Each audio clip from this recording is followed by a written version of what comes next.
How do I find my passion? میں کیسے دریافت کروں کہ میرا پیشن کیا ہے، میں زندگی میں کیا کرنا چاہتا ہوں؟ آج میں آپ کو 3 سمپل سوالوں کے ساتھ اس سوال کا جواب دوں گا۔ تو پہلا سوال یہ ہے کہ imagine if you had $20 million, what would you do with that money?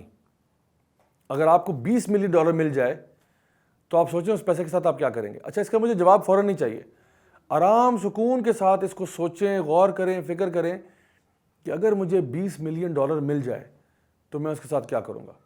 شاید آپ میں سے کوئی یہ کہے کہ کچھ تو میں اپنے اوپر فوراً سے خرچ کروں گا، تھوڑا بہت کوئی کپڑے لے لیے، کوئی گاڑی لے لی، کوئی وہ کر لیا، اور پھر ظاہری بات ہے اب آپ کو کہیں پہ یہ پیسہ تھوڑا بہت انویسٹ بھی تو کرنا پڑے گا نا، کیونکہ یہ پیسہ ایونچولی 20 ملین بھی ختم ہو جائے گا۔ تو آپ سوچیں گے کہ میں اس کو یہاں انویسٹ کروں گا، may be you will discover کہ آپ کے اندر وہ اسکل کیا ہے جہاں پہ آپ انویسٹ کرنا چاہتے ہیں۔ May be you want to learn a new skill, may be you want to develop yourself, may be you want to start a business, کہاں پہ آپ انویسٹ کرنا چاہیں گے؟ تو اس سوال کا جواب ڈھونڈنے سے جب آپ لکھیں گے تو آپ کو ایک ڈائریکشن مل جائے گی کہ آپ کی لائف کس سمت میں جا رہی ہے۔ دوسرا سوال یہ ہے کہ اگر خدا نخواستہ ڈاکٹرز آپ کو یہ کہہ دیتے ہیں کہ بس آپ کے پاس زندگی میں 6 مہینے رہ گئے، تو بتائیں کہ آپ کی زندگی پھر کیسے چینج ہوگی؟ اگر لیٹ سپوز کہ جنوری میں آپ کو بتایا گیا کہ آپ کے پاس 6 مہینے رہ گئے، تو جنوری میں آپ کیا کریں گے؟ فیبرری کے مہینے میں، مارچ، اپریل، مئی، جون، ان 6 مہینوں میں آپ کی لائف کیسے چینج ہوگی؟ وہ کون سے کام ہیں جو آپ اس ٹائم میں کرنا شروع کریں گے؟ یہاں سے آپ کو پتہ چلے گا کہ آپ کے ویلیوز کیا ہیں، کن چیزوں کو آپ ویلیو کرتے ہیں۔ تو اس کا جواب بھی مجھے فوراً نہیں چاہیے، آرام سے، سکون سے، سوچ سمجھ کے اس کا جواب لکھیے گا کہ آپ کا پیرنٹس کے ساتھ ریلیشن شپ کیسے چینج ہوگا، آپ کا اللہ کے ساتھ ریلیشن شپ کیسے چینج ہوگا، آپ کا باقی لوگوں کے ساتھ ریلیشن شپ کیسے چینج ہوگا، اور وہ کون سی چیزیں ایسی ہیں جو آپ مرنے سے پہلے کرنا چاہتے ہیں، those goals and ambitions that you have in life. اور تیسرا سوال آج کا یہ ہے کہ امیجن کریں کہ ایک جنازہ ہے، ایک شخص ہے جس کو قبرستان لے جا کر دفن کر دیا گیا، اور اب واپس فیملی ممبرز گھر آ رہے ہیں، اور وہ گھر آتے ہیں اور اب مرحوم کے بارے میں بات چیت کی جا رہی ہے کہ مرحوم ایسا تھا، مرحوم ایسا تھا۔ امیجن کریں کہ خدا نخواستہ یہ جنازہ آپ کا پڑا گیا۔ اب یہ سوچئے کہ آپ کیا چاہتے ہیں کہ آپ کے بارے میں اللہ تعالیٰ کیا سوچے، اللہ کے فرشتے آپ کے بارے میں کیا سوچیں، آپ کے ماں باپ آپ کے بارے میں کیا کہہ رہے ہوں آپ کے مرنے کے بعد، آپ کے بہن بھائی آپ کے بارے میں کیا کہہ رہے ہوں، اور وہ لوگ جن سے آپ کا تعلق واسطہ تھا وہ آپ کے بارے میں کیا کہیں اور کن الفاظ میں وہ آپ کو یاد کریں۔ کیا وہ یہ کہیں کہ ہمارا بیٹا بہت اچھا تھا، بہت نیک تھا، ہمارا بڑا خیال رکھتا تھا؟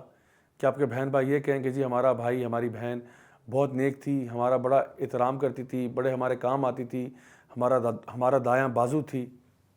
اور آپ کے اسکول اور کالج کے جو ٹیچرز ہیں وہ آپ کے بارے میں کیا کہیں کہ جی بڑا اچھا اسٹوڈنٹ تھا، بڑا کام کرنے والا تھا، بڑا اسٹار اسٹوڈنٹ تھا، we are so proud of him? یا وہ یہ کہیں کہ کسی کام کا نہیں تھا، چلا بھی گیا، آج ہمیں پتہ بھی نہیں؟ تو what type of legacy do you want to leave behind؟ کس قسم کی لیگیسی آپ چھوڑنا چاہتے ہیں؟ امیجن کریں اگر آپ کا اسمارٹ فون گم جائے یا چوری ہو جائے تو آپ کو خوشی ہوگی یا غم ہوگا اس کا؟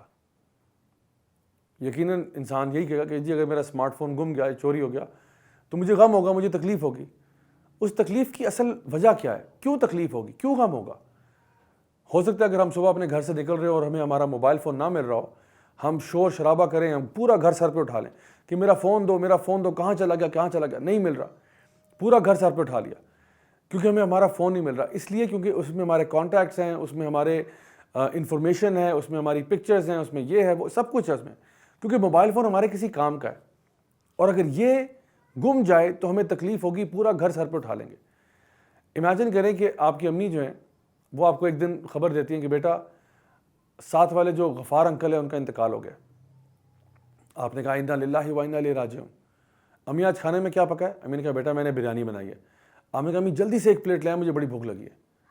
اچھا، یہ دونوں سچویشن کو نا ذرا کنٹراسٹ کریں۔ ایک وہ سچویشن کہ صبح کے ٹائم آپ کا فون گم گیا، اور ایک یہ کہ غفار انکل ساتھ والے جو ہیں ان کا انتقال ہو گیا۔ تو مجھے بتائیں یہ غفار انکل کے مرنے پہ آپ کو افسوس کیوں نہیں ہوا؟ آپ نے سمپلی ایک رسمن کہہ دیا انا للہ و انا الیہ راجعون، اور پھر آپ نے امی سے پوچھا کھانے میں کیا، اور انہوں نے بتا دیا بریانی، اور آپ نے وہ پلیٹ منگوائی اور آپ نے کھا لی۔ تو غفار انکل کے مرنے پہ افسوس کیوں نہیں ہوا؟ اس کا صرف یہی جواب ہے کہ غفار انکل نے میری زندگی میں کیا کیا ہے؟ غفار انکل میرے کس کام کے ہیں؟ غفار انکل کا میری زندگی میں کوئی امپیکٹ نہیں ہے. تو my dear brothers and sisters, میری آپ سے ریکویسٹ یہ ہے کہ پلیز غفار انکل نہ بن جانا. بلکہ ایسا نہ ہو کہ لوگ یہ پوچھیں کہ جی غفار انکل کون سے والے تھے، وہ بڑی بڑی مونچھوں والے یا لمبے بالوں والے یا وہ والے. لوگ کوئی جانتا ہی نہیں کہ غفار انکل کون تھے.